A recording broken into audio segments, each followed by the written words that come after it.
bukan hanya berbahaya bagi kebatinan kita ya, bukan hanya berbahaya untuk rohani kita, tapi bahkan bisa berefek ke fisik kita. Seperti yang saya jelaskan di awal, itu bisa menyebabkan gila. Itu memang benar adanya seperti itu.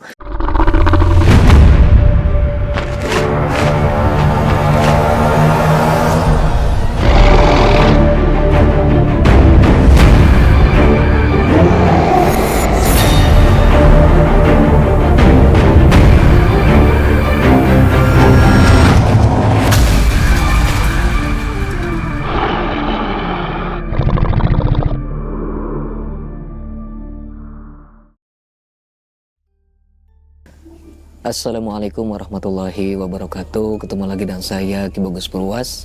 Salam spiritual. Apa kabar sedulur semua? Semoga semuanya selalu dalam keadaan sehat walafiat dan selalu diberikan rezeki yang banyak oleh Allah Subhanahu wa taala. Amin ya Allah ya rabbal alamin. Jadi pada kesempatan kali ini saya kembali lagi hadir untuk menemani sedulur semua.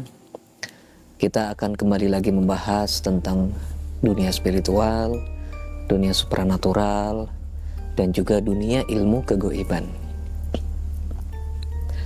Nah, sedulur, kalau kita berbicara tentang dunia spiritual, dunia ilmu hikmah, ketika kita ingin mempelajari suatu ilmu hikmah, tentu ada tahapan demi tahapan yang harus kita lalui, gitu ya. Seperti halnya kita sekolah ya, sekolah pun itu kan ada tahapannya, mulai dari SD, SMP, SMA, dan seterusnya. Nah, tentu materi yang diajarkan pun itu juga bertahap. Tidak langsung yang paling sulit, tentu kan yang paling mudah dulu, gitu ya. Yang paling mudah dulu, yang paling gampang dulu. Nah, semakin tinggi tingkatannya itu, maka akan semakin sulit, begitu ya. Nah, ketika kita mau pelajari ilmu hikmah itu pun sama ya, ilmu hikmah, ilmu kegoiban atau apapun, tentu ada tahapan demi tahapan yang harus kita lalui. Jadi jangan sampai kita mempelajari suatu ilmu goib gitu ya, kita itu langsung ke tahap yang tertinggi. Istilahnya kita itu seperti melampaui batas gitu. Kalau bisa jangan seperti itu, karena belajar ilmu hikmah itu berbeda dengan pelajaran di sekolah. Kalau kita belajar di sekolah, kalau kita dikasih pelajaran yang sulit, ya tentu kita akan pusing gitu ya, bingung gitu. Tapi ketika kita mempelajari ilmu goib dan kita mendapatkan tingkatan yang tertinggi, tidak melalui tahapan demi tahapan, tentu itu akan membuat kita seperti badan kita atau batin kita itu nanti tidak kuat begitu. Maka ada istilah orang yang bilang orang ini batinnya nggak kuat nih, nanti jadi gila gitu ya. Nah itu memang benar adanya seperti itu.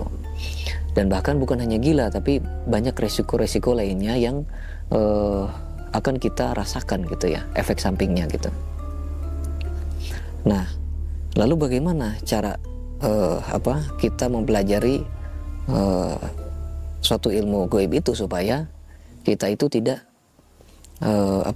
menimbulkan efek samping seperti yang saya sebutkan tadi, misalnya menjadi gila dan semacamnya.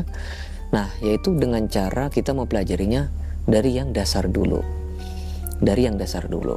Nah, sebenarnya banyak amalan-amalan ilmu goib, berbagai versi, berbagai aliran yang mempunyai istilahnya seperti energi yang lembut, energi yang tidak terlalu berat gitu ya, yang ringan gitu.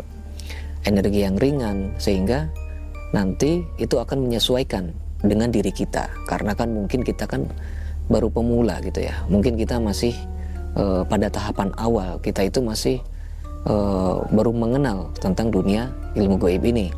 Nah, makanya kita harus mempelajari dari dasar dulu. Nah, lalu apa yang harus kita pelajari gitu ya? Apa yang harus kita pelajari untuk mempelajari ilmu yang dasar tersebut? Nah, tentu yang paling penting itu adalah wadah batin. Wadah batin itu kan sangat penting untuk proses menampung energi ilmu yang kita pelajari tersebut. Kalau wadah batin kita tidak cukup, karena pondasi ilmu hikmah itu disebut wadah batin ya. Kalau pondasinya tidak kuat tentu akan berefek negatif. Seperti rumah pun kalau pondasinya nggak kuat, misalnya hanya dikasih batu bata aja gitu ya, nggak dikasih pondasi semacam batu gitu ya, hanya dikasih bata atau bahkan tidak dikasih pondasi, tentu akan membuat rumah tersebut itu cepat roboh atau mungkin gampang retak temboknya gitu. Nah, ilmu gaib itu juga sama. Ketika wadah batin kita misalnya belum cukup kuat, wadah batin kita mungkin ya masih lemah gitu ya. Nah, kemudian kita mempelajari suatu ilmu. Nah, maka kedepannya itu akan sangat sulit untuk merasakan manfaat atau efek dari ilmu tersebut. Karena ilmu tersebut itu nantinya akan sangat sulit selaras, akan sangat sulit menyatu dengan tubuh kita. Nah, makanya ilmu wadah batin ini wadah batin ini perlu kita perkuat dengan mempelajari, yaitu tadi ya, seperti kita misalnya dibangkitkan oleh orang yang memang sudah mumpuni dalam bidang tersebut. Seperti kita sama guru kita nih dibangkitkan nih, pondasi di dalam diri kita, dibuka dulu cakra-cakranya, diperkuat dulu wadah batinnya, seperti itu ya contohnya. Nah, kalau udah seperti itu ya nanti kedepannya pun kita jangan langsung mempelajari ilmu yang tingkatannya tinggi juga, jadi dari dasar dulu. Kan saya pun sering ya membahas tentang ilmu-ilmu yang sangat cocok untuk kita amalkan bagi pemula gitu ya, seperti asmasir gitu kan. Terus kemudian ilmu yang seperti jenis-jenis atau versi-versi sholawat itu banyak. Jadi kebanyakan, tapi tidak semua ya, kebanyakan dari versi sholawat itu kebanyakan energinya itu lembut dan ringan. Tapi ada juga sholawat-sholawat yang memang mempunyai energi yang keras, yang kuat, yang tingkatannya juga sangat tinggi, bahkan ada berbagai tingkatannya juga. Nah, tapi sebagian besar itu banyak sholawat-sholawat, ilmu-ilmu sholawat energinya itu ringan begitu. Nah, kemudian yang saya sebutkan tadi asmasir pun juga itu adalah sebagai wadah atau ilmu yang paling dasar ketika kita mengamalkan ilmu gaib. Asmasir juga adalah ilmu yang sangat direkomendasikan bagi kita yang baru pertama kali mempelajari ilmu gaib. Karena dengan mempelajari ilmu atau asmasir itu kita akan terbuka semua kunci-kunci kegoiban di dalam diri kita. Seperti misalnya nanti kedepannya itu ilmu-ilmu yang kita pelajari kedepannya itu akan semakin mudah terbuka barokahnya, manfaatnya, khasiatnya, dan akan cepat selaras. Terus kemudian juga akan terbuka semua cakra-cakra, terus semua pintu-pintu kegoiban di dalam diri kita pun semuanya akan terbuka dengan mengamalkan asmasir tersebut. Makanya saya bilang tadi asmasir itu sangat cocok sekali ketika diamalkan oleh seseorang yang memang masih pemula.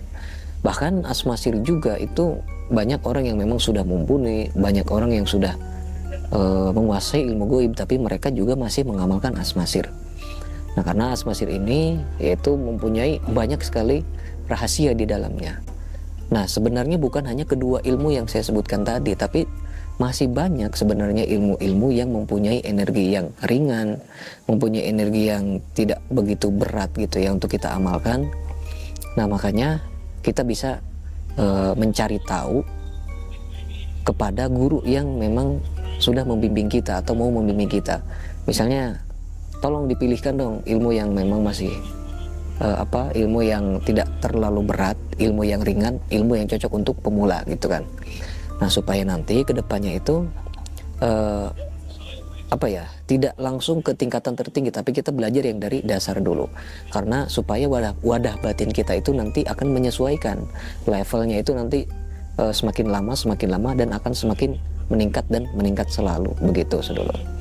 Nah, sedangkan ketika kita mengamalkan suatu keilmuan seperti yang saya sebutkan tadi asmasir ataupun ilmu sholawat, itu tetap ya, menurut saya itu tetap ketika kita mau mempelajarinya itu harus dibuka dulu wadah batinnya, supaya ketika kita mengamalkan ilmu apapun itu cepat menyatu dan cepat selaras begitu sedulur. Karena kan memang wadah batinnya juga sudah terbuka begitu. Karena wadah untuk menampung energi dari asma atau ilmu yang kita amalkan nantinya itu sudah ada gitu ya, sudah tercukupi, sudah ibaratnya sudah ada fasilitasnya gitu. Ilmu yang kita pelajari nantinya itu sudah ada fasilitasnya, sudah ada rumahnya, sudah ada tempat untuk tempat untuk berdiamnya gitu di situ. Nah itu tadi yang pertama itu adalah wadah batin. Terus yang kedua itu adalah mengamalkan ilmu yang ringan, energinya ringan. Jadi jangan sampai kita mempelajari ilmu yang energinya terlalu berat, apalagi keras dan panas, maka akan sangat berbahaya nantinya. Bukan hanya berbahaya bagi kebatinan kita ya, bukan hanya berbahaya untuk rohani kita, tapi bahkan bisa berefek ke fisik kita. Seperti yang saya jelaskan di awal, itu bisa menyebabkan gila, itu memang benar adanya seperti itu. Bahkan mungkin untuk tingkatan yang dasarnya itu bisa seperti badan sakit-sakit, badan seperti pegal-pegal, badan seperti berat, terus sering berhalusinasi dan lain sebagainya. Yaitu dikarenakan karena tubuh kita itu belum bisa untuk menopang energi yang terlalu berat, terlalu panas, dan terlalu keras tersebut dari ilmu yang kita amalkan. Tapi ya sebenarnya banyak ya di luaran sana yang memang menurut pengalaman saya pribadi itu mereka terlalu mengedepankan nafsu, karena mungkin apa yang mereka cari itu bukan wadah batin, bukan asmasir atau ilmu sholawat, tapi misalnya pelet gitu ya. Misalnya pelet, masa sih saya harus belajar wadah batin dulu, belajar sholawat dulu sebelum mengamalkan pelet gitu ya. Sedangkan saya itu hanya mencari pelet gitu kan. Nah kalau menurut saya, saran dari saya, ilmu pelet itu kan sudah termasuk ya ilmu yang sifatnya keras gitu ya, apa seperti jaran goyang, semar mesem itu kan sifatnya keras. Nah maka ada salah satu rekomendasi dari saya, kalau misalnya sedulur misalnya takut gitu ya, kedepannya terjadi hal-hal yang tidak diinginkan, maka sedulur bisa memakai sebuah media atau sebuah produk spiritual, misalnya menggunakan keris semar mesem, terus menggunakan seperti mustika jaran goyang gitu ya, bisa. Jadi kita tidak mempelajari ilmunya, tapi kita memegang bendanya gitu. Karena benda itu kan dia itu akan diam di luar, tidak di tubuh kita. Ketika benda itu misalnya kita kasih ke orang ya, maka selesai, kita nggak ada urusan lagi, maka akan pindah ke orang lain. Tapi kalau ilmu itu kan dia itu menyatu ke diri kita, dia itu nanti terdiam atau tersimpan di wadah batin kita gitu sedulur. Nah tapi semuanya tergantung dari pribadinya masing-masing ya sedulur. Kadang kan ada ya kita, mau ngapain, saya cuma butuhnya buat ini ilmu ini, masa saya harus melalui tahapan-tahapan gitu ya, itu terserah. Karena di sini saya hanya sekedar sharing. Kalau misalnya sedulur ya mau mengambil apa yang saya sampaikan, boleh silahkan. Kalau enggak juga enggak masalah gitu kan. Itu tergantung dari sedulur semua, itu terserah gitu ya. Nah itu mungkin hanya itu aja pada video kali ini. Ya sedikit besarnya semoga bermanfaat untuk semuanya, terutama bagi sedulur yang masih kebingungan nih, saya harus belajar apa nih ketika saya belum tahu apa-apa, ini saya harus mempelajari ilmu apa gitu ya. Takutnya kan kedepannya ada sesuatu hal yang takut dikhawatirkan, ada kejadian yang tidak diinginkan begitu. Nah mungkin cukup sekian, semoga bermanfaat. Saya Ki Bagus Purwas. Assalamualaikum warahmatullahi wabarakatuh.